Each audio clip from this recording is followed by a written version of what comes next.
Poroen Дожд.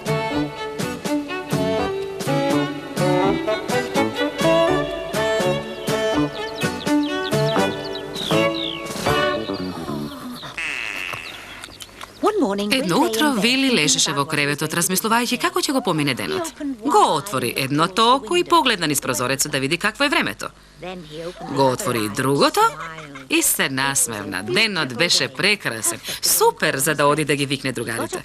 Веднаш стана, на брзина се облече и побрза во кујната за да појадува. Како и обично, го чекаше чинија со каша од оси. Не му требаше долго за да ја проголта. Ја зграбче капата и го снема како молња.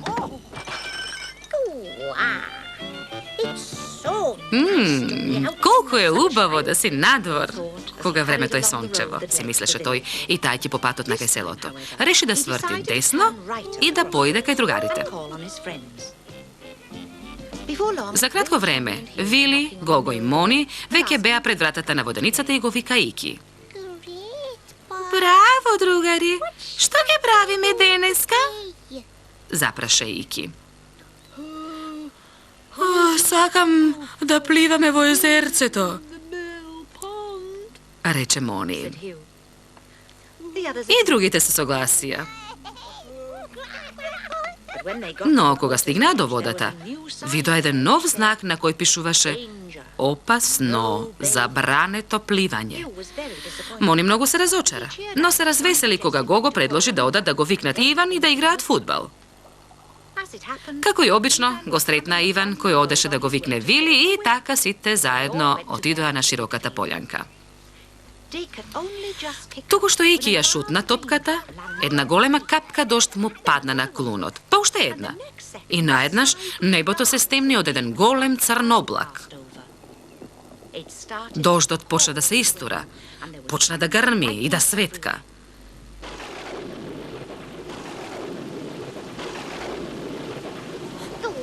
Квак! А подобро да се засолниме, извика Вили и тргна кон блиското дрво, кога Гого рече дека не треба да се стои по дрво кога грми. Така се затрча преку широката полјанка накај дома, но се поискиснати. На половина пат, дождот заапре наеднаш, како и што почна. И сонцето пак силно засвети. Престана да врне, рече Мони, целиот задишан. И другите седнаа и изјапаа во парата што се издигаше од навлажнетата земја.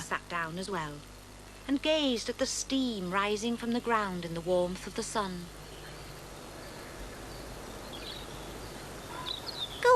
Квак! Другари, зар не е убаво? Рече Вили. Навистина, потврди Иван, мижечки на сонцето.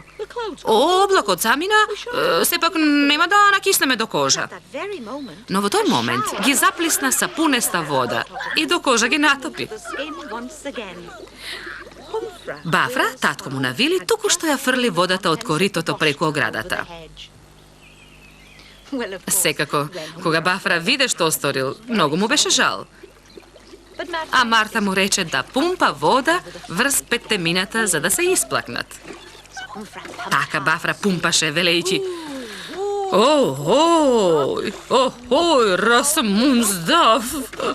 Многу ми е жал, момци. А потоа Марта им даде починија топла супа од полжави. Таа ноќ, кога Вили си легна под топлото кебенце, реши никогаш повеќе да не оди близу оградата. За секој случај. Добра ноќ. Ква?